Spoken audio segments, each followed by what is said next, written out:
नमो धारी जाते अरहंतादि परिमंगल करि हो महान ग्रंथ करण के पार जाते मिले समाज सब पावे निज तन पावे निज तन।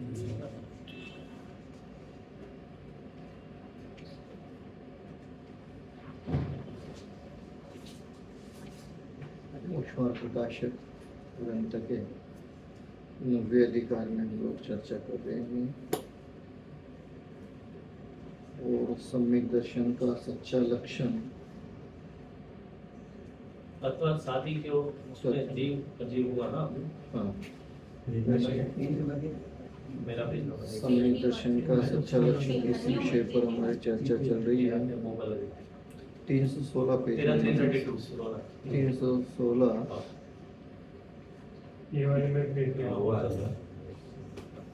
16-17 भी हमारा तथा आश्रवादी और उसमें तथा आश्रवादी 317 नंबर के पेज पर पहला पैराग्राफ है, वही से विषय देखना है। तत्वार्थ साथी क्यों होते हैं, इसका विषय हमारा चल रहा है, जिसमें 2 पैराग्राफ हो गए। तीसरा पैराग्राफ है 317 नंबर के पेज पर। तथा आशीर्वादिक 5 कहे वे जीव उद्गल की पर्याय हैं, इसलिए यह विशेष रूप तत्व है। सो इन 5 पर्यायों को जानने से मोक्ष का उपाय करने का श्रद्धान होता है। वह मोक्ष को पहचाने तो उसे हितकर मानकर उसका उपाय करे, इसलिए मोक्ष का श्रद्धान करना। जीव अजीव के बारे में चर्चा हो गई थी हमारी कि भाई जीव अजीव को इसलिए कहा क्योंकि जीव को मोक्ष जाना है और अजीव से छुटकारा पा करके जाना है, इसलिए जीव अजीव को जानना जरूरी है। और आगे जो आश्रवादिक 5 कहे हैं, अब उनके बारे में विस्तार से विचार कर रहे हैं। कह रहे आश्रवादिक 5 कहे वे जीव उद्गल की पर्याय है। जीव की भी पर्याय है और पुद्गल की भी पर्याय है। द्रव्य अपेक्षा से विचार करो तो पुद्गल की पर्याय है, भाव अपेक्षा से विचार करो तो जीव की पर्याय है। इसलिए यह विशेष रूप तत्व है, इसलिए इनको विशेष तत्वों में लिया है। सो इन 5 पर्यायों को जानने से मोक्ष का उपाय करने का श्रद्धान होता है। अभी जो विशेष रूप तत्व है और ये जो विशेष 5 पर्याय है, इनको जानने से मोक्ष का उपाय करने का श्रद्धान होता है। इनको जानने से हमें ये प्रेरणा मिलती है कि भाई हमें मोक्ष का उपाय करना है। सो कैसे करना है, कैसे मोक्ष की प्राप्ति का उपाय करना है, इसका विशेष श्रद्धान होता है। वह मोक्ष को पहचाने तो उसे हित कर मानकर उसका उपाय करे, इसलिए मोक्ष का श्रद्धान कर। सबसे पहले कहते हैं मोक्ष का श्रद्धान करना है। क्यों करना है? क्योंकि वहाँ मोक्ष को पहचाने तो उसे हित कर मानेगा। जब जानेगा तो ही हित कर मानेगा ना, इसलिए पहले जानो। सो मोक्ष जो है वो हितकर है ऐसा उसे मानो और फिर उसका उपाय करो। तो हितकारी जान करके फिर उसका उपाय करना है और हितकारी उसे मानना है। तो पहले मोक्ष को पहचानो, इसलिए उसका श्रद्धान करना है। तथा मोक्ष का उपाय संवर निर्जरा है।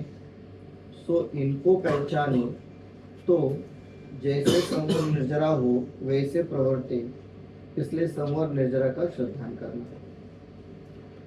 तथा मोक्ष का उपाय संवर निर्जरा है कि मोक्ष का सच्चा उपाय क्या है, तो कहते संवर निर्जरा। तो पहले फिर संवर निर्जरा को जानो, पहचानो। तो जैसे संवर निर्जरा हो वैसे प्रवर्ते। जानेंगे तो प्रवर्तन करेंगे, और प्रवर्तन करेंगे तो आगे के स्टेप में मोक्ष की प्राप्ति तो होनी ही होनी है। इसलिए संवर निर्जरा का श्रद्धान करना। देखिए कैसे कहते हैं, पहले मोक्ष का श्रद्धान करो, मोक्ष को पहचानो और उसका श्रद्धान करो। तो पहचाना फिर श्रद्धान किया। अब मोक्ष का श्रद्धान हुआ तो अब कहेंगे कि मोक्ष का उपाय संवर निर्जरा है। इसलिए पहले संवर निर्जरा को जानो पहचानो। संवर निर्जरा को जाना पहचाना तो फिर कहते तद्रूप प्रवर्तन करो, क्योंकि संवर निर्जरा मोक्ष का उपाय है और मोक्ष हितकारी है। सो इस प्रकार से इन पांचों तत्वों को विशेष रूप से जानना है। तथा संवर निर्जरा तो अभाव लक्षण सहित है, इसलिए जिनका अभाव करना है उनको पहचानना चाहिए। जैसे क्रोध का अभाव होने पर क्षमा होती है, सो क्रोध को पहचाने तो उसका अभाव करके क्षमारूप प्रवर्तन करें। उसी प्रकार आश्रय का अभाव होने पर संवर होता है और बंध का एक देश अभाव होने पर निर्जरा होती है। सो आश्रय बंध को पहचाने तो उसका नाश करके संवर निर्जरा रूप प्रवर्तन करे। इसलिए आश्रय बंध का सिद्धांत करना।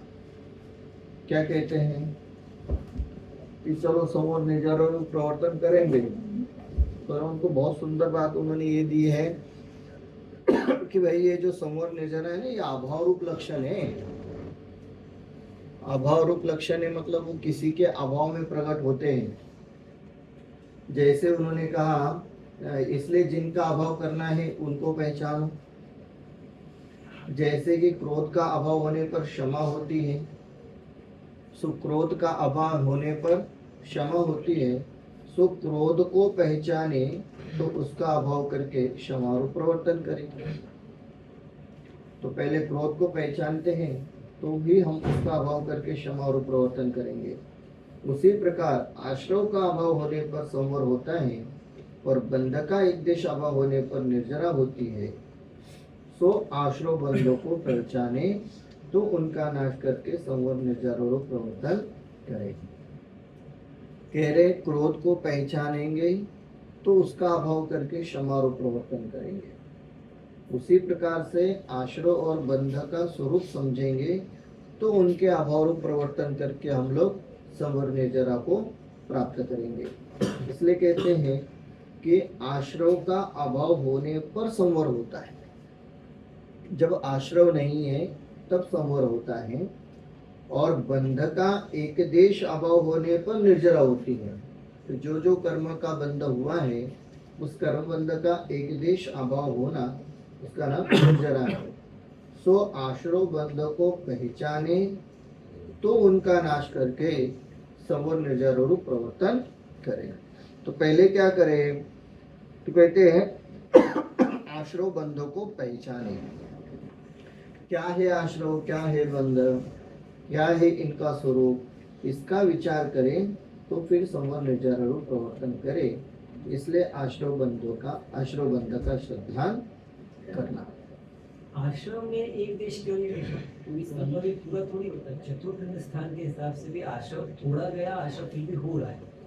वो बंद भी, वो बंद हुआ, वो सात कर्म की प्रकृतियों का हुआ, बाकी का बंद हो रहा है।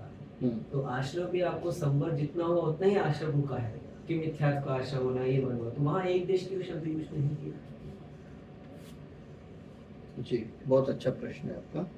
देखिए प्रश्न क्या है कि जब आप बंध के बारे में बात कर रहे हैं तब तो आपने कहा एक देश बंध का अभाव सो निर्जरा, और संवर के लिए सामान्य से कथन कर दिया आश्रय का अभाव नाम संवर।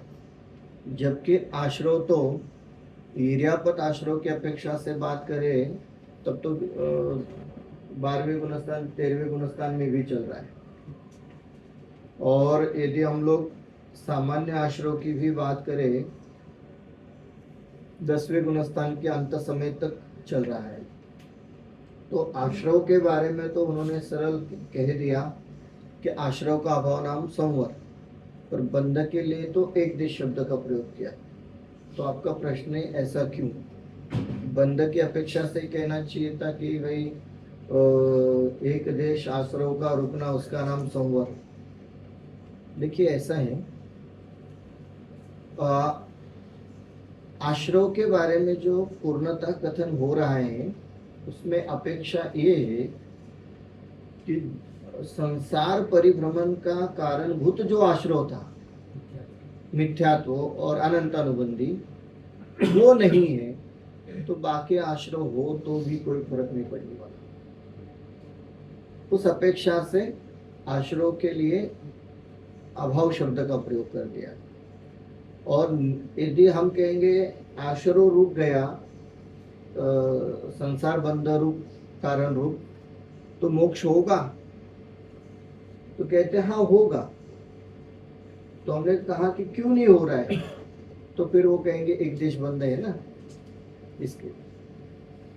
पर श्रद्धान में, हाँ श्रद्धान में तो मुक्त हो गया। सो उस अपेक्षा से यहाँ पर आश्रव को और बंध को अलग अलग रूप से लेते हैं। बात समझ में आई? पकड़ने आई बात आप लोगों को?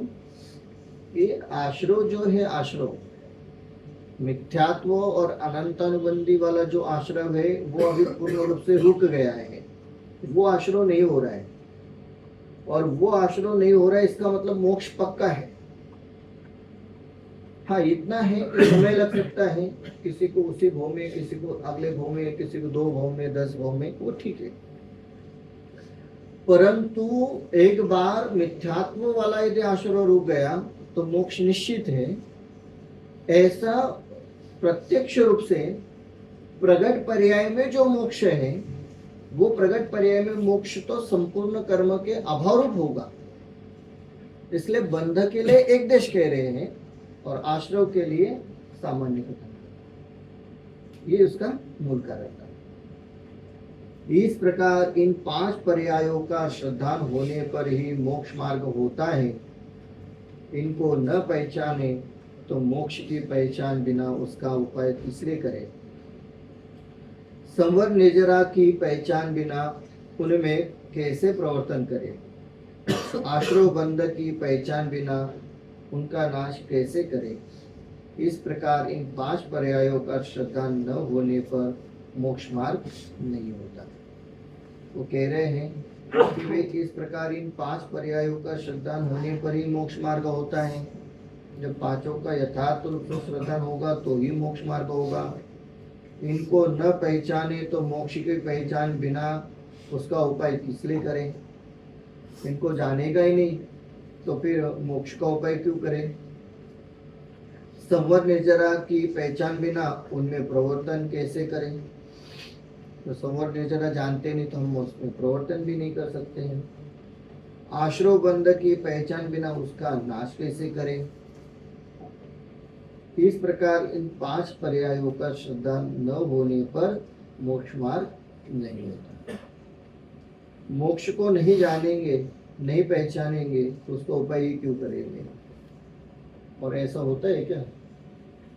हाँ, लोक व्यवहार में यही तो हो रहे हैं। लोक व्यवहार से तात्पर्य शुद्ध अध्यात्म की स्थिति को यदि हम लोग छोड़ देवे तो बाकी सब जगह यही तो हो रहा है। और क्या हो रहा है? नाम मात्र से लोग मोक्ष को जानते हैं और फिर नाम मात्र का उपाय भी करते हैं। हम इसे 2 भागों में देखते हैं, एक जैन और एक अजैन। अजैन लोग मोक्ष को जानते ही नहीं है। वे तो उनके यहाँ वो अच्छा खासा नाम देते मोक्ष को, गोलोक धाम। गोलोक धाम, तो गोलोक धाम मतलब हम कह सकते 12वां 13वां स्वर्ग मान करके चलिए, क्योंकि जो संयोगों की अपेक्षा से गोलोक धाम का वर्णन होता है लगभग 12वें स्वर्ग की अपेक्षा से वो स्वर्ग के सुखों का वर्णन है। तो कहने का अभिप्राय वो मोक्ष को जानते ही नहीं है, इसलिए उसका उपाय भी नहीं करते हैं। और जैन लोगों में यदि विचार करें तो यथार्थ मोक्ष का स्वरूप नहीं जानते हैं, नाम मात्र से जानते हैं। तो यथार्थ नहीं जानते इसलिए यथार्थ उपाय भी नहीं करते। और यथार्थ ना मोक्ष को जानते हैं ना मोक्ष के उपाय को जानते हैं, तो यथार्थ रूप से मोक्ष का भी उपाय नहीं कर रहे हैं और मोक्ष मार्ग का भी उपाय नहीं कर रहे हैं। मोक्ष मार्ग के नाम पर आश्रयबंध ही कर रहे हैं। यदि हम लोग बहुत गहराई में विचार करें तो क्या हम मोक्ष मार्ग पर चल रहे हैं या मोक्ष मार्ग की प्राप्ति का उपाय कर रहे हैं? कर तो रहे आश्रयबंध और मान रहे हैं कि मोक्ष मार्ग का उपाय कर रहे हैं या मोक्ष मार्ग पर चल रहे हैं। टोडरमल जी साहब ने इसके पहले भी बहुत विस्तार से लिया है 7वें अधिकार में।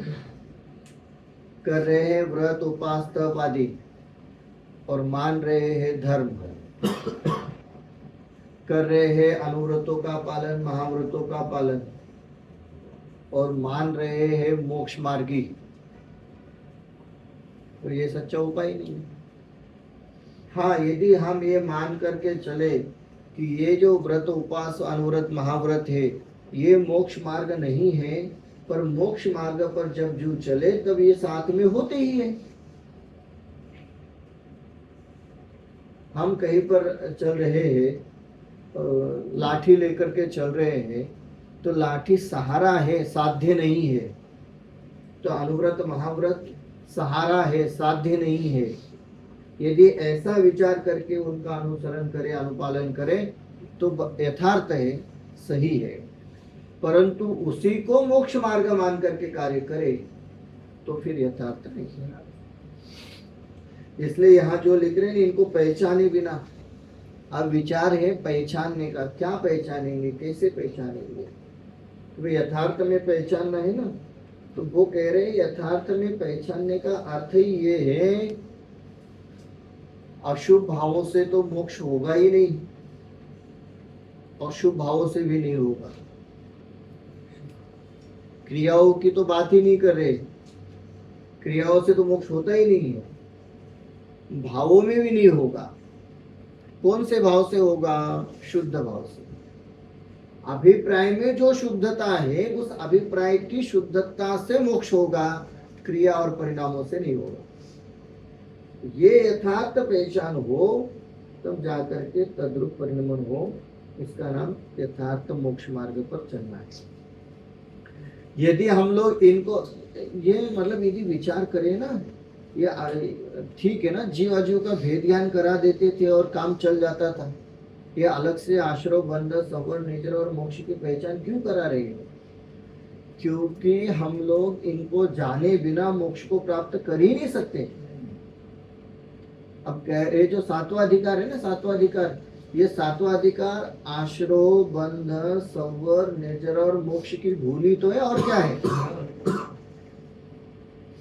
जब सामान्य रूप से कथन हुआ ना आश्रय बंधन संबंधी भूल वाला, तो टोडरमल जी साहब को लगा कि नहीं, इससे काम नहीं चलेगा, हमें थोड़ा विस्तार से बात करनी चाहिए। तो उन्होंने 7 तत्व संबंधी भूल वाला प्रकरण दिया, वो पूरा इस समय हमें याद करना चाहिए कि कैसे हमारे श्रद्धान में गड़बड़ी रहती है और उस श्रद्धान की गड़बड़ी के कारण से मोक्ष मार्ग नहीं हो पाता। इसलिए कहते हैं 5 पर्याय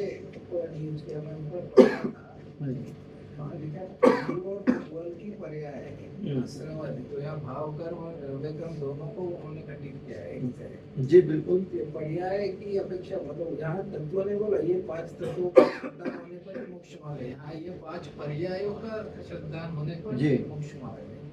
के पैराग्राफ में भी उन्होंने भाव कर्म और द्रव्य कर्म की अपेक्षा दोनों से उन्होंने घटित किया है। ऐसा है, तत्व कहने पहले तो जीव अजीव तत्व की बात ली, जब ये 5 की बात आई तब उन्होंने पर्याय शब्द का प्रयोग किया। हालांकि आगे तत्व करेंगे, परंतु पर्याय शब्द का प्रयोग किया। और पर्याय शब्द करते समय जीव पुद्गल की, जीव पुद्गल की पर्याय है। हाँ, आशीर्वादी 5 का है, ये जीव और पुद्गल की पर्याय है, दोनों अलग भाव का को अलग से उन्होंने घटित किया जी। द्रव्य अपेक्षा से यदि हम लोग इन 5 का विचार करें तो वो पुद्गल की पर्याय, और भाव अपेक्षा से विचार करें तो वो जीव की पर्याय। और इसलिए तो द्रव्य मोक्ष भाव मोक्ष ऐसा प्रकरण लेते हैं। और वितराग विज्ञान भाग 1 में एक पाठ है हमारा 7 तत्व वाला। उस 7 तत्व वाले पाठ में वहाँ पर ये सातों ही तत्वों का जब वर्णन करते हैं तो उसमें खास करके ये 5 तत्वों का जब वर्णन किया तो उसमें उन्होंने दिया भाव आश्रव द्रव्य आश्रव, भाव बंध द्रव्य बंध, फिर भाव संवर द्रव्य संवर, तो भाव निर्जरा द्रव्य निर्जरा, भाव मोक्ष द्रव्य मोक्ष, ये इसी अपेक्षा से दिया है। और वहाँ जो द्रव्य की अपेक्षा से बात करते सब पुद्गलों की अपेक्षा से चर्चा हुई है, कर्म अपेक्षा से चर्चा, और भाव वाले में सब जगह जीव अपेक्षा से चर्चा की। इसलिए द्रव्य और भाव जी द्रव्य जीव नहीं है। हाँ? भाव पुद्गल जीव पुद्गल ही नहीं है, क्योंकि वो पर्याय नहीं है। वो पर्याय ये है कि उसमें जीव भाव और द्रव्य का अपेक्षा लगता है, बाकी हाँ। जीव पुद्गल में जीव और अजीव में कभी नहीं लगेगा। हाँ हाँ कोई बराबर logic नहीं। बराबर है। इसलिए कहते हैं कि इस प्रकार यद्यपि तत्वार्थ अनंत है, उनका सामान्य विशेष से अनेक प्रकार प्ररूपण हो, परंतु यहाँ एक मोक्ष का प्रयोजन है। इसलिए 2 तो जाति अपेक्षा सामान्य तत्व और 5 पर्याय रूप विशेष तत्व मिलाकर 7 ही तत्व कहे। अब यहाँ स्पष्टता दी है, क्या कहते हैं, इस प्रकार यद्यपि तत्वार्थ अनंत है, तो अनंत है, पर तत्वार्थों की कोई कमी तो है नहीं, सब जगह भरे पड़े हुए तो अनंत है। उनका सामान्य विशेष से अनेक प्रकार प्ररूपण हो, नहीं क्या, सामान्य और विशेष रूप से अनेक प्रकार का प्ररूपण है ना। ये अपना सब कर्णानुयोग उठा करके देखिए, कर्णानुयोग में यदि कर्म अपेक्षा से विचार करें तो भी सामान्य विशेष अनेक प्रकार का प्ररूपण है। और यदि हम लोग उसमें 3 लोक रचना की अपेक्षा से विचार करें, वहां पर भी अनेक प्रकार का प्ररूपण है। परंतु यहाँ एक मोक्ष का प्रयोजन है, इसलिए 2 तो जाति अपेक्षा से सामान्य तत्व और 5 पर्याय रूप विशेष तत्व मिलाकर 7 ही तत्व। क्या कह रहे हैं, यहाँ उनका सामान्य, परंतु यहाँ एक मोक्ष का प्रयोजन है, प्रयोजन मात्र मोक्ष का ही है। इसलिए 2 तो जाति अपेक्षा, कौन, जीव और पुद्गल, ये जाति अपेक्षा सामान्य तत्व, और 5 पर्याय रूप विशेष तत्व मिलाकर 7 ही तत्व कहे। और ये जीव और अजीव की ही 5 पर्याय है, तो हमने उन 5 पर्याय को लेकर के 7 तत्व की चर्चा की है। इन्हीं के यथार्थ श्रद्धान के अधीन मोक्ष मार्ग है। और ये जो भी हम फुल स्टॉप कर दिया, जिनको संक्षिप्त में समझना है उनके लिए इतना ही है। इनके यथार्थ श्रद्धान के अधीन मोक्ष मार्ग है। भाई इस आधे लाइन में बहुत गहराई है। यदि इनका यथार्थ श्रद्धा न हो तो कहते बाकी कुछ भी हो सकता है, मोक्ष मार्ग तो नहीं हो सकता है। मतलब विचार करिए तत्वार्थ श्रद्धा कितना महत्वपूर्ण है। ये 7वें अधिकार के अंत में एक प्रकरण आया था ना, देखो तत्व विचार की महिमा, तत्व विचार के बिना यदि देवादिक का श्रद्धान करे, व्रत उपास करे, तो मोक्ष, तो सम्यक दर्शन होने की कोई गारंटी नहीं है, कोई कार्यकारी नहीं है। परंतु यदि तत्वार्थ श्रद्धान करे तो मोक्ष हुए बिना रहता नहीं, वो वाली बात है इसमें। इनके यथार्थ श्रद्धान के अधीन मोक्ष मार्ग है, तो इनका तो श्रद्धान करना ही है। थोड़ी गहरी बात है।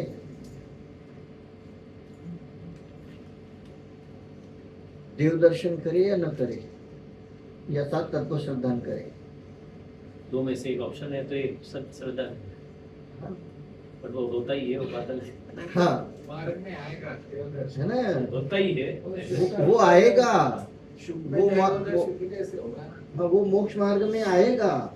व्रत उपास, इसमें तो देखिए ये तो गुरुदेव श्री ही बात कर सके, हम तो क्या इस विचार की बात करें। वो तो सीधा कहते हैं व्रत उपास पूजा पाठ तीर्थ यात्रा ये सब अकार्यकारी है, ये नहीं करेंगे तो भी चलेगा। तत्वार्थ श्रद्धान करना है, तो वो उनकी भाषा, उनके शब्द उन्हीं के यहाँ से अच्छे लगते हैं। मतलब गहराई विचार करें, हमें ये विचार करना है। क्या होता है अष्टमी चतुर्दशी या प्रतिदिन या यथा योग्य, सब अपने अपने हिसाब से विचार कर लेना। यदि देव दर्शन नहीं हुआ तो हमें लगता है अरे गड़बड़ हो गई, आज तो देव दर्शन नहीं हुए। पूजा नहीं हुई तो 10 लक्षण पर्व है, बाकी सब छोड़ते थे। 10 लक्षण आज तो पूजा करनी थी की तो क्या लगता है आज तो बस हो गया, कर लिया। और नहीं किया तो नहीं करने पर ऐसा लगता है अरे यार आज भी नहीं किया। कभी तत्व श्रद्धान के बारे में ऐसा लगा क्या कि आज तो किया ही नहीं, आज तो अष्टमी थी, आज तो करना ही था। 10 लक्षण 10 दिन हो गए और किया ही नहीं। कभी किसी कारणवश हम अपने परिणामों का विचार करते, दूसरों को क्या, किसी कारणवश संसार में उलझे ना, संसार का तो बहुत लोभ है, बहुत आकर्षण है संसार के सहयोगों का, तो हो सकता है किसी कारणवश 10 लक्षण पर्व के समय में कोई व्यापार संबंधी कोई कार्य के लिए हमें कहीं उलझना पड़े, देश में विदेश में, और मंदिर जाना नहीं हो पा रहा है, स्वाध्याय करना नहीं हो पा रहा है, तो हमें लगता है बहुत कुछ मिस कर दिया। लगता है अंदर से, लगना भी चाहिए, वो सही है, गलत नहीं है, पर विचार तो ये होना चाहिए कि 10 लक्षण होने पर कभी लगता है क्या इस बार तो हो गया या इस बार नहीं हुआ। इसका ये हम लोग इस दिशा में जाना चाह रहे हैं कि यदि तत्वार्थ श्रद्धा न हो ना, जीव जी को भेद ज्ञान न हो, तो हमें लगना चाहिए कि नहीं हुआ, पर हुआ तो लगना चाहिए हुआ। वो वाली बात है। इसमें उन्होंने लिखा है ना, इनके यथार्थ श्रद्धान के आधीन मोक्ष मार्ग है। लोक व्यवहार में हम लोग विचार करते हैं, सपोज एक उदाहरण देखते हैं मोटा मोटा, मैनेजर है, अब सारा प्रमोशन उसके अधीन है, तो क्या करते, मैनेजर ही, वो बॉस इज ऑलवेज राइट, जो कहेगा वो सही, गलत हो तो गलत, हमें क्या करना है, क्यों, प्रमोशन है ना, बढ़ना है, उसके बिना आगे कुछ नहीं होना है।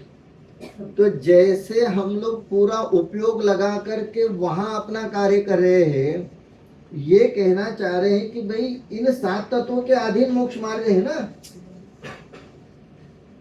तो लोक व्यवहार में हमने जिसके अधीन हम हैं, उसकी बात न मानकर अन्य की किसी की कोई भी बात मानी या अन्य कोई भी कार्य किया, तो हमारा उद्देश्य सफल होने वाला है क्या, उद्देश्य प्राप्ति होने वाली है क्या, नहीं।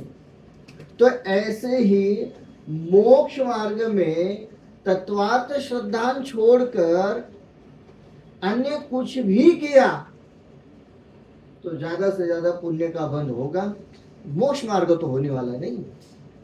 ये बहुत सुंदर शब्द प्रयोग किया, इनके यथार्थ श्रद्धान के अधीन मोक्ष मार्ग है।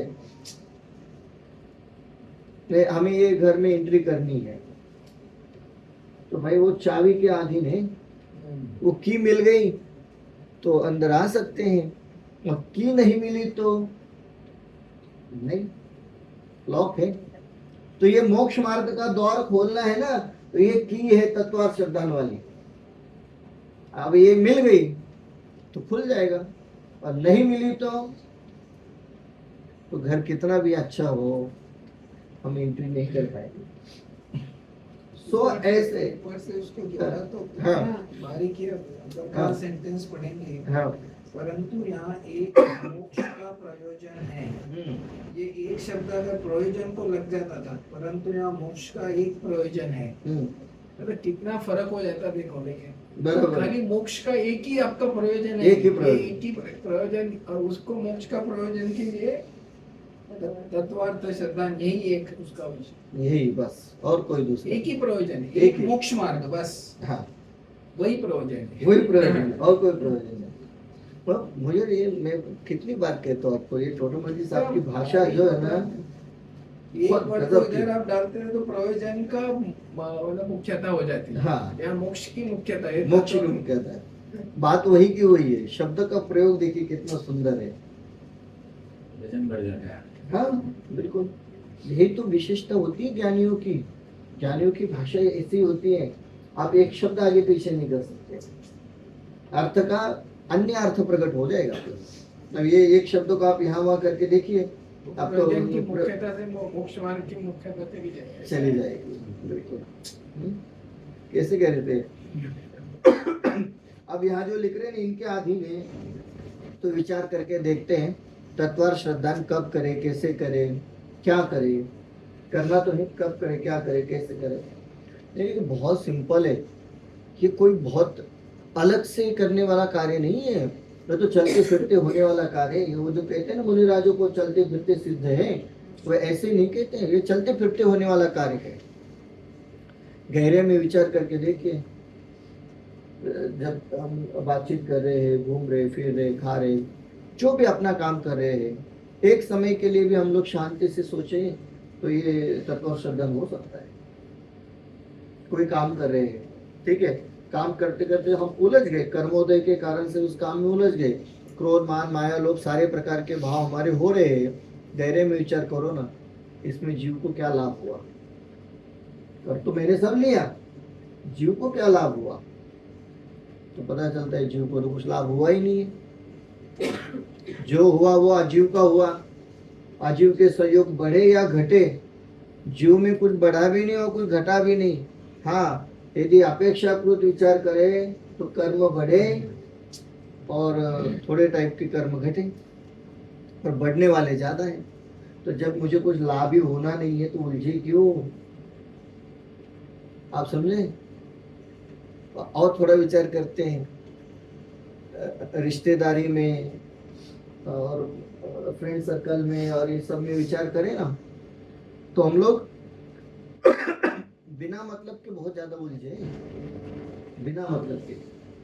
मैं इसमें विचार करता रहता हूँ, इसका उसके रिश्तेदारी में, उसके रिश्तेदारी में क्या हो रहा है, इसका हिसाब किताब हम यहाँ बैठ करके लगा रहे हैं। क्यों लगा रहे? अच्छा, वो कोई हमारे सुनने वाला है, वहाँ हमारी कुछ चलने वाली है, वहाँ छोड़िए हमारे घर में नहीं चलती है, और उसका विचार करते रहते हैं। अच्छा, आपको पता है वहाँ क्या हुआ, क्या हुआ? अरे उनके यहाँ, अरे क्या करना है आपको? जान करके करना क्या है? राग द्वेष बढ़ते हैं। वो चौथे अधिकार में ना राग द्वेष का विधान विस्तार, तो उसको शब्द है ना, क्या नाम, अनर्थ, क्या? हाँ, अनर्थ के पाप। वही है उसका बोलने। उसको गौरव धंधा भी बोलते हैं ना। जितना बराबर। गाँव के बारे में बहुत सिंपल विचार करें ना, जिस विषय में हमें कोई लेना देना नहीं है उसके प्रति हमें अलिप्त रहना है। अनभिज्ञ रहो तो बहुत ही अच्छी बात है, अलिप्त रहो तो और अच्छी बात है। बिना मतलब की कषाय राग द्वेष नहीं होती। हमें कितना मतलब है, हमें हमारा कार्य जो भी अपना लोक व्यवहार का कार्य है वो और धर्म के प्रति, बस इससे ज्यादा क्या है। अलिप्त रहना जो आप बोल रहे हो, वैसे देखा जाए तो हमें व्यवहार में तो रहना नहीं है, लेकिन हमें बेसिकली जब हम लिव कर रहे हैं, यानी जो भी सिचुएशन में होता है वो टाइम पे तो हमें बाहर जा सकते नहीं, हमें तो श्रद्धान्वित करना पड़ेगा ना, क्या लिव करता हाँ, वही है। बिल्कुल बिल्कुल श्रद्धान्वित होता है, ये तो सब श्रद्धान्वित होगा, क्रिया में नहीं होगा। भाव में हो जाए तो अच्छी बात है, पर श्रद्धान्वित तो 100% करना ही है। अब कोई आपके पास आकर के कुछ बातें कह रहा है तो तो आप कहा तुरंत ऐसा बंद तो नहीं करेंगे, सुनना तो पड़ेगा। पर अंदर ही अंदर उस समय पता है ना कितना सुनना कितना नहीं सुनना। बुद्धिपूर्वक ये क्या बोल रहे हैं? बुद्धिपूर्वक लेकिन अगर वही टाइम पे तत्व ये क्या बोल रहे हैं? श्रद्धान में होगा, बैंगलोर जाने से आलिप्त नहीं होगा।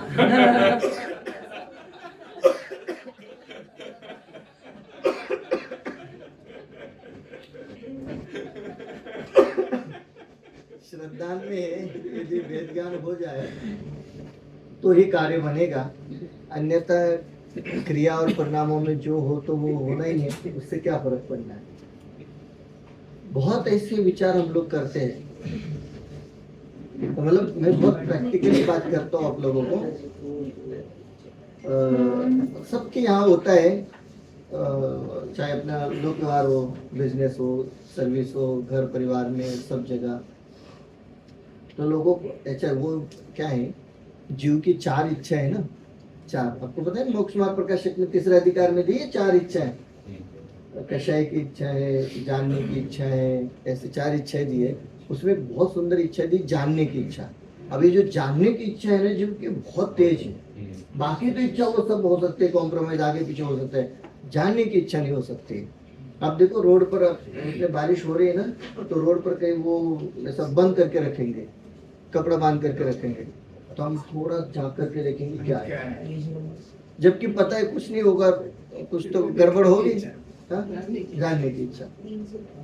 अब ये जानने की जो इच्छा है ना हम लोगों को इतनी अधिक है कि कहीं पर भी हम लोग रहे हम जानने की इच्छा रखते हैं। ऑफिस में 10 लोग हमारे साथी हैं, जबकि 10 में से 2 से हमारा काम है, 8 लोगों को तो हम जानते भी नहीं और हमें उनसे कोई लेना देना भी नहीं है, फिर भी कोशिश करेंगे उन लोगों का क्या चल रहा है थोड़ा जानकारी तो रखें। और क्यों रखें, कोई मतलब नहीं।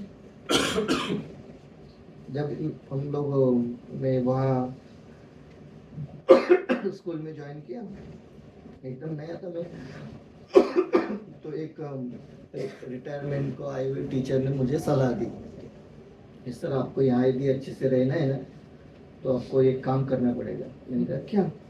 बोले आपको सबकी जानकारी रखनी पड़ेगी, कौन क्या करता है। मैंने कहा क्यों? नहीं उसके बिना आपका काम नहीं चलेगा। अच्छा जानकारी रखने से हाँ चलेगा, क्यों? क्योंकि कोई आपके बारे में कुछ कहे तो आपको पता होना चाहिए उन्होंने क्या गलती करके रखी है, तो आप भी कह सके। तो मैंने कहा इससे क्या होगा? अब मैंने विचार किया उस बात पर, क्या होगा, मेरे पुण्य और पाप कर्म के उदय के अनुसार मेरे साथ जो होना है वही होना है। यदि पुण्य का उदय है तो वो तद्रूप परिणाम होना है, और पाप का उदय हो और सारी दुनिया भर की जानकारी हो तो भी क्या होना है? हत्ता भाव का क्या होएगा? हत्ता भाव का क्या होएगा? क्या होगा? विचार करिए आप। मतलब मैं आपको ये उदाहरण किस लिए दे रहा हूँ, ये जो तत्व श्रद्धा है ना ये इस प्रकार से होता है, इस प्रकार से करना है आपको। मुझे आज भी पूछते हैं स्कूल में, सर आपको पता है? मैंने कहा नहीं है। क्या आपको कुछ पता नहीं होता है? मैंने कहा अच्छी बात है ना, उलझन तो नहीं है। अब 10 लोगों की बात की जानकारी रखो, फिर उसमें विचार करो, फिर उसमें उलझो। क्यों जानकारी रखें, क्यों उलझे हम लोग? अप्रयोजनभूत है ना वो, बराबर। अप्रयोजनभूत की जानकारी रख करके भी क्या लाभ होना है? लाभ नहीं है, हानि है, नुकसान है, कर्म बंध होता है। अनजाने में ही सही जो उस दिशा में राग द्वेष कर लेता है, अनजाने में ही सही उस दिशा में जो मोह कर लेता है, राग द्वेष करता है, नया कर्म बंद करता है, निरंतर आश्रय बंद होते हैं। ये 108 प्रकार के आश्रय द्वार है ना, वो ऐसे बंद करने हम लोगों को। बारिश आ रही है, घर में 4 विंडो है, कितनी खुली रखेंगे? अरे नहीं पानी अंदर आ रहा है, सब बंद करो। ये आश्रय का पानी निरंतर आ रहा है, सारी विंडो बंद करके रखो। एक ही विंडो खुली होनी चाहिए, तत्व ज्ञान की, तत्व श्रद्धा की, वेद ज्ञान की। वो अंदर ही अंदर होती है, वो बाहर थोड़ी होती है। ये जो लिखते हैं इनके अधीन है, तो इनके अधीन क्या है? इनके अधीन यही है, हम एक दूसरे से बातचीत करें, व्यवहार करें, कोई हमसे कोई भी बात करे, चर्चा करे, अंदर ही अंदर विचार करें इसमें मेरा लाभ क्या है। मेरा मतलब आत्मा का, लोक व्यवहार की दृष्टि से देखो तो फिर बहुत लाभ ही लाभ है, फिर वहां क्या बात करें? आत्मा का क्या लाभ है? कुछ नहीं, तो ठीक है, फिर क्या बात करना। दादा से एक बार बात हुई थी। दादा ने मुझे याद आ रहा है, मैं लगभग 16 अगस्त के दिन दादा को मिला था मैं। वो मेरे अंतिम बार मिलना हुआ था दादा को। तो ऐसी बातचीत हो रही थी, तो उस समय बातचीत में ऐसी निकली बात, तो दादा ने कहा कि भाई देखो ऐसा है, मेरे अंत समय में, अभी उस समय बीमार भी चल रहे थे और लगभग ऐसी स्थिति में, तो कहा कि मेरे अंत समय में मेरे पास कोई नहीं आना, क्योंकि मिलने के लिए आते थे तो पूछते थे कि कौन आया है मिलने के लिए। सब लोगों को मिलने की इच्छा थी दादा से, तो पूछते थे कि कौन आया है, तो पता चला कि भाई ये व्यक्ति आया है। तो कहते थे कि नहीं, मना करो, तबीयत ठीक है। फिर कहते ये आया है, अच्छा ठीक है बुलाओ। तो मेरे साथ घटी हुई घटना है कि कोई और साधर्मी थे, तो दादा ने मना कर दिया। तो थोड़े टाइम बाद मैंने कहा कि दादा को बोलो किशोर आया है, मुंबई से मिलना चाहते हैं आपसे, और एक साधर्मी साथ में। तो दादा ने तुरंत बुला लिया और बुला करके पूछा स्वाध्याय चल रहा है, कितनी जगह स्वाध्याय हो रहा है, कितनी जगह जा रहे हो। तो मैंने कहा दादा दिन में 3-4 बार तो हो ही जाता है, और ऐसा ऐसा चल रहा है। अच्छा ठीक है, और स्वाध्याय में कैसे चल रहा है, क्योंकि साधर्मी थे, उनसे पूछा, ये सब हुआ। तब बातों बातों में उन्होंने कहा कि और उनके कमरे में वो क्या नाम उनका, जिनेंद्र जी थे, हाँ वो थे, और दादा थे, उनके साथ ही रहते थे। और बाकी कोई नहीं था, और बाकी किसी को एंट्री भी नहीं देते थे। जब हम लोग गए तो थे उनके घर में भी, तो बाकी लोग उसके आप चले जाइए जरा, हम बात करते हैं। तो बातचीत में फिर कहा कि मेरे कमरे में अभी जो स्वाध्याय करते हैं वे ही आना, बाकी लोग नहीं आना।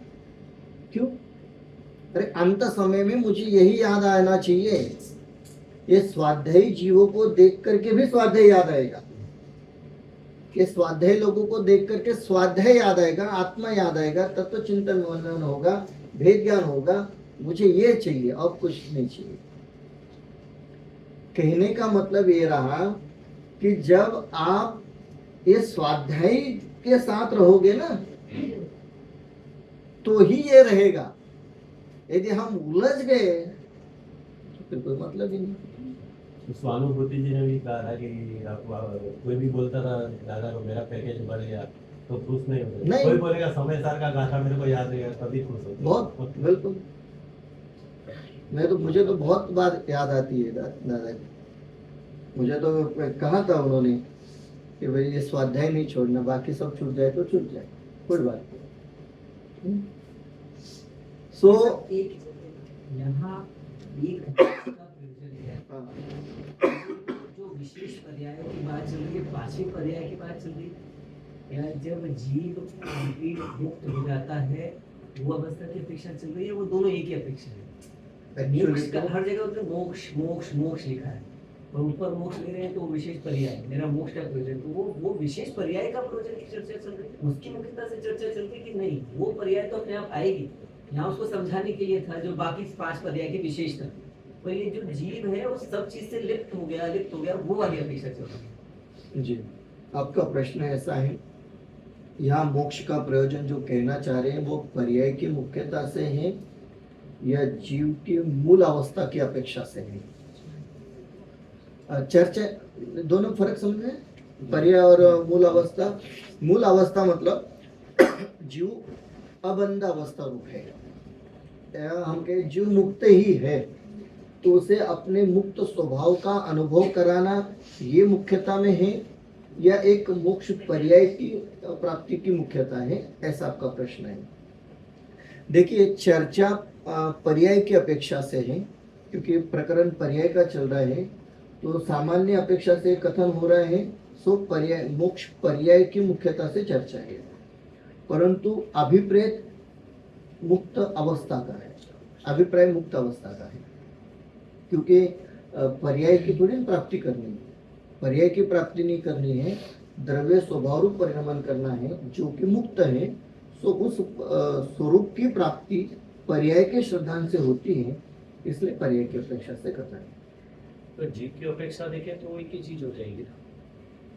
तो जीव की के जो पर्याय मोक्ष की होने वाली है वो जी इवेंचुअली वही है ना। जी, कि जी, मुक्त जी। अवस्था में दोनों सेम हो गए। हाँ, यानी जीव की कोई अपेक्षा, चर्चा चल हाँ, रही है। तो वो पर्याय बोलो आप, मेरी पर्याय, जीव की मेरी अपेक्षा, अवस्था ये है, जीव की तो अपेक्षा से मैं बात कर मेरी रहा हूँ, अवस्था कठोर होगी की तो नहीं आपको कर पर्याय कोई ऐसा।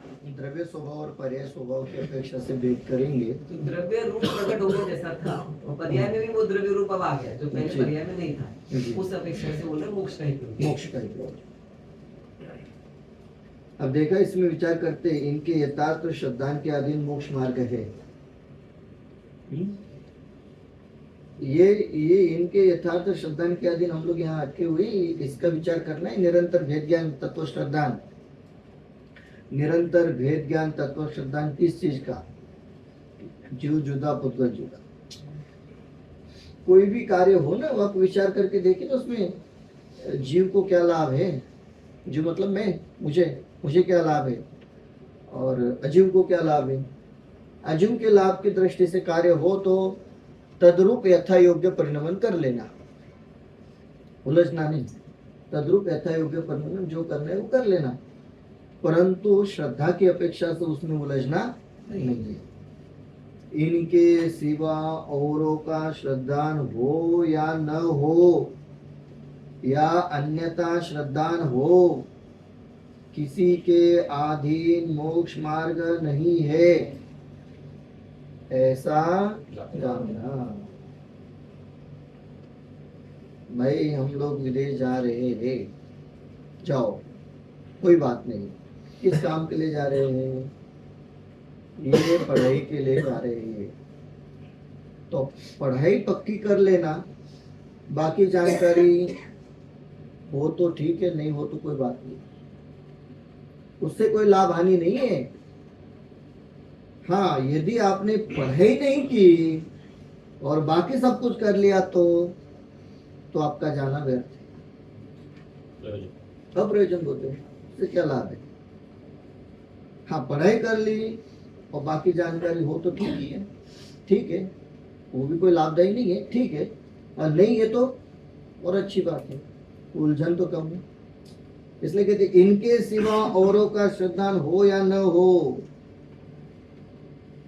7 तत्वों का श्रद्धान नहीं है, और मैं बहुत बड़ा साइंटिस्ट बन जाऊं, वो कितने भी पुद्गलों के बारे में जानकारी रख लूं, क्या लाभ होना है? कुछ लाभ नहीं होना है। इसलिए तो जैन दर्शन का मूल सिद्धांत है, पहले में पहले भेद ज्ञान करो और फिर बाकी जो करना है वो करो। कि हम कर्णानुयोग को पढ़ना चाहते हैं, पढ़िए भेद ज्ञान पूर्वक।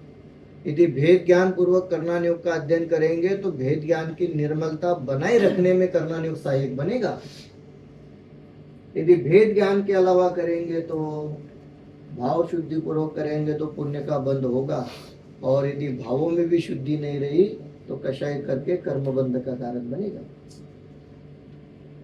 खाली कर्णानुयोग की बात नहीं, उलझन वाली बात है उस अपेक्षा से, क्योंकि अनुयोगों की मुख्यता नहीं है यहाँ पर, अब मुख्यता है श्रद्धान की, भावों के। जब जिनवानी के अध्ययन में ये दशा हो तो बाकी की क्या चर्चा करें? बाकी तो पापबंध के कारण है। अब लोक व्यवहार में हम कितना भी कार्य कर लेंगे, उससे क्या लाभ होना है? दादा तो बार बार कहते थे, वहाँ गवर्नमेंट सर्विस में लगे थे इंदौर में, और उनके प्रवचन में बहुत बार आता है, और बाद में उन्होंने छोड़ दी वो गवर्नमेंट सर्विस, छोड़ करके ये तत्व कार्य में लग गए पूरे के पूरे।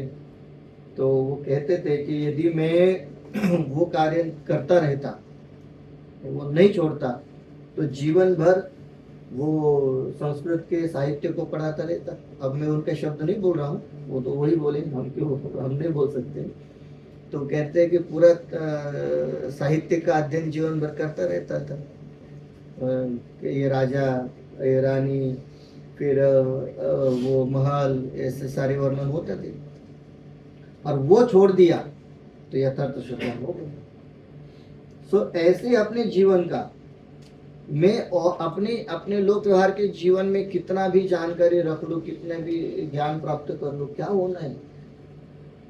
खुश नहीं होना है, हाँ ये जरूर होगा, संसार बढ़ेगा, लाभ तो होगा लाभ। पर संसार बढ़ने का होगा।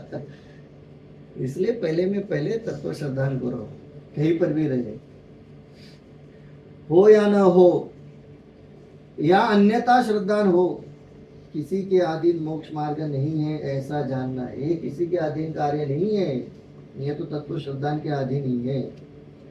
तथा कहीं पुण्य पाप सहित नौ अन्य श्रद्धा ये उन्होंने लिखा है हम्म। औरों का श्रद्धा होए, सात तत्व अगर अपन ऐसे मुख्यतः देखेंगे, प्रश्न हमेशा आता है कि भाई अजीब तत्व में सारे आ गए, और आपको अजीब का अलग गलत श्रद्धान है तो ऑटोमेटिकली आप ऐसे छद्मस जितने जानते हो सब खुद को ही देख रहे हो, जी तो उनका भी ऑटोमेटिकली अन्यथा ही श्रद्धान हो गया। जी तो बिल्कुल। फिर ये बात क्योंकि सातवें अधिकार में भी ऐसा लिखा, तीसरे चौथे में लिखा अन्य का किसी का श्रद्धान हो या नहीं, तो श्रद्धान तो गलत ही हो गया। तो वो श्रद्धान हो या ना हो हम किस अपेक्षा से कह रहे हैं, क्योंकि सात तत्व में सारे गर्भित हो गए जो एक छद्म से जान सकता है।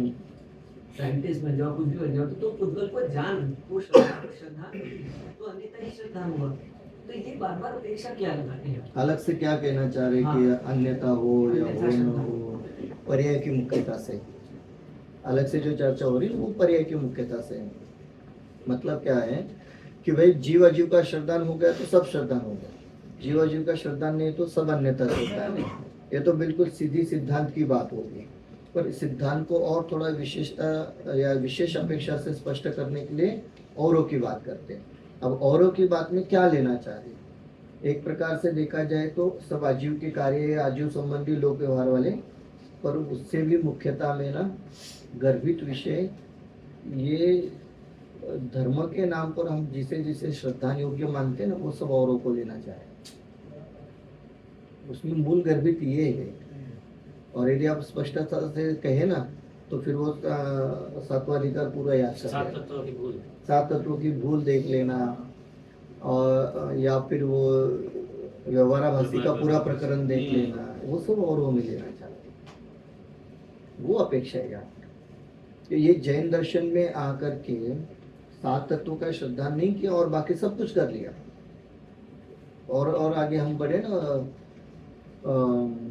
द्रव्यलिंगी मुनि भी बन गए और तत्व श्रद्धा नहीं किया तो वो औरों का श्रद्धा मिल गया। और वो इसमें छेडाला ग्रंथ में लिखा है ना, ज्ञान बिन तप तपे कोटि जन्म वाला, वो औरों का श्रद्धा नहीं, इसलिए और शब्द का प्रयोग करते हैं। वो तो पंडित जी ने बताया वैसे जीव अजीव में भी जीव में बाकी सब अजीव, मरियम भगवान, चित्त भगवान, जो भी इतना हो उस अपेक्षा से वही मुख्य वही है, बाकी सब इसलिए तो वो इष्टोपदेश ग्रंथ में दिया है ना, जो जुदा पुद्गल जुदा यही तत्वों का सार, बाकी जो कुछ है यही को विस्तार, तो मूल तो वही है। और फिर ऐसा होने पर भी अन्यथा और का, तो वो जैन दर्शन की मुख्यता से, क्योंकि हम लोग यहाँ आप पूछ रहे हैं कौन सा डेप्थ के इसको देख रहे हैं? हाँ मतलब मेरा कहना है कि आपका अन्यथा ही हो गया श्रद्धान।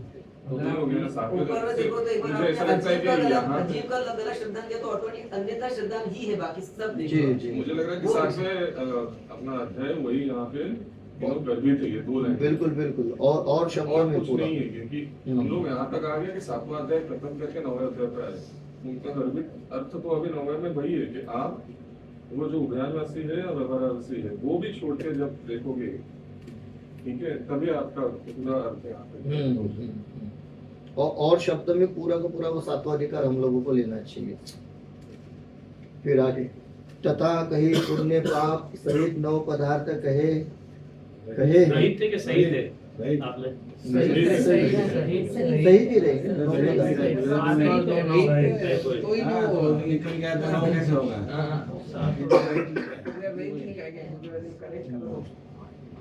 सो पुण्य पाप आशीर्वादी के ही विशेष है, इसलिए 7 तत्वों में गर्भित हुए। अथवा पुण्य पाप का श्रद्धान होने पर पुण्य को मोक्ष मार्ग न माने या स्वच्छंदी होकर पाप रूप न प्रवर्ते, इसलिए मोक्ष मार्ग में इनका श्रद्धान भी उपकारी जानकर 2 तत्व विशेष के विशेष मिलाकर 9 पदार्थ कहे तथा समय सार आदि में इनको 9 तत्व भी कहा है। कहते कहीं कहीं पुण्य पाप सहित 9 पदार्थ कहे हैं या 9 तत्व भी कहे हैं। सो पुण्य पाप आशीर्वादी की विशेष है, इसलिए 7 तत्वों में तो गर्भित हो ही गए। अथवा पुण्य पाप का श्रद्धान होने पर पुण्य को मोक्ष मार्ग न माने, अब विशेषता में कि पुण्य पाप का यथार्थ श्रद्धान हो, हम उसे मोक्ष मार्ग न माने, या स्वच्छंदी होकर पाप रूप न प्रवर्ते, कि पाप की जानकारी नहीं है तो स्वच्छंदी होकर के पाप रूप प्रवर्तन करेंगे, और पुण्य की जानकारी लेकर के उसे मोक्ष मार्ग नहीं मानेंगे, इसलिए मोक्ष मार्ग में इनका श्रद्धान भी उपकारी है। मतलब इसका भी श्रद्धान करना है। उपकारी जानकर 2 तत्व विशेष के विशेष मिलाकर 9 पदार्थ है। ये विशेष के विशेष मतलब विशेष में तो विशेष ना 5 पर्याय विशेष है, उसमें उसमें 2 और मिला पुण्य, है। आश्रम, पाप, आश्रम को ऐड पुण्य, कर बंध, दिया। पाप, बराबर। तत्व के विशेष। तथा समय सारादि में इनको 9 तत्व भी कहा है। ठीक है, इतना विषय हम लोग विचार करते हैं। फिर एक प्रश्न पूछेंगे 318 नंबर के पेज पर, वहां से चर्चा आगे।